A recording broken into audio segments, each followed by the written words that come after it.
দক্ষিণ দিনাজপুর জেলার কুশমন্ডি ব্লকের বাংলাদেশ সীমান্ত সংলগ্ন বেথার এলাকায় জাগ্রত নরবরিয়া শিব মন্দিরে আজ পূজা দিলেন কুশমন্ডি বিধানসভার বিধায়িকা রেখা রায়। সকাল থেকেই মন্দির প্রাঙ্গণে ভক্তদের উপচে পড়া ভিড় লক্ষ্য করা যায়। দূর দূরান্ত থেকে আগত ভক্তরা শিবের মাথায় জল ঢেলে আরাধনা করেন এবং মানত পূরণের আশায় প্রার্থনা জানান। স্থানীয়দের বিশ্বাস, জাগ্রত এই নরবরিয়া শিব মন্দিরে আন্তরিক ভক্তি ভরে পুজো দিলে মনের বাসনা পূর্ণ হয়। এদিন উপস্থিত ছিলেন কুশমন্ডি থানার আইসি তরুণ সাহা, কুশমন্ডি ব্লক তৃণমূল কংগ্রেসের সম্পাদক কৃষ্ণ বসাক সহ অন্যান্য বিশিষ্ট ব্যক্তিবর্গ।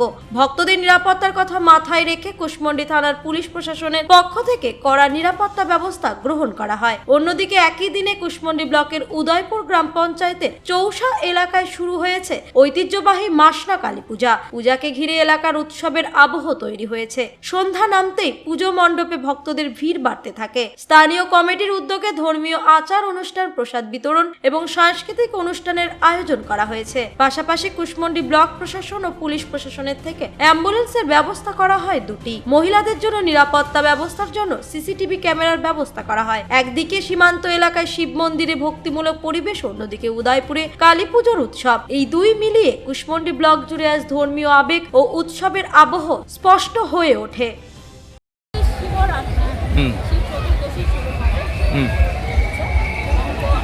আমাদের কুশমন্ডি বিধানসভার একটা ঐতিহাসিক যে আমাদের শিব মন্দির, এই যে নরবরিয়া শিব মন্দির, এখানে অনেক দূর দূরান্ত থেকে ভক্তবৃন্দরা আসে।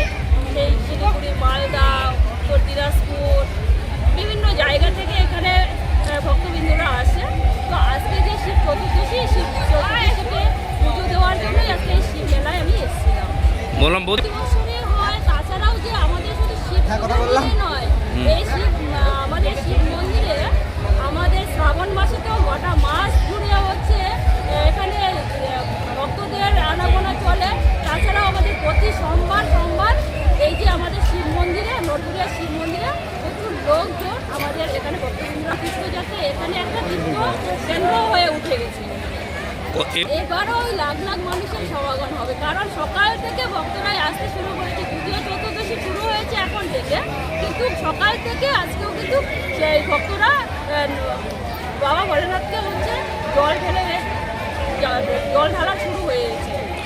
তো নিরাপত্তা বরাবরই প্রশাসন থেকে থাকে, আমরাও সেটা নজর রাখছি। আমাদের তরফ থেকেও আমরা নজর রাখছি যেন ভক্তদের কোনো অসুবিধা না হয়। তাছাড়া আপনারা দেখতে পাচ্ছেন যে সিঁড়ি, যে ঘাট থেকে নামা ওঠা একটা অসুবিধা ছিল, সেইটা সিঁড়িটা আমরা বেঁধে দেওয়া হয়েছে।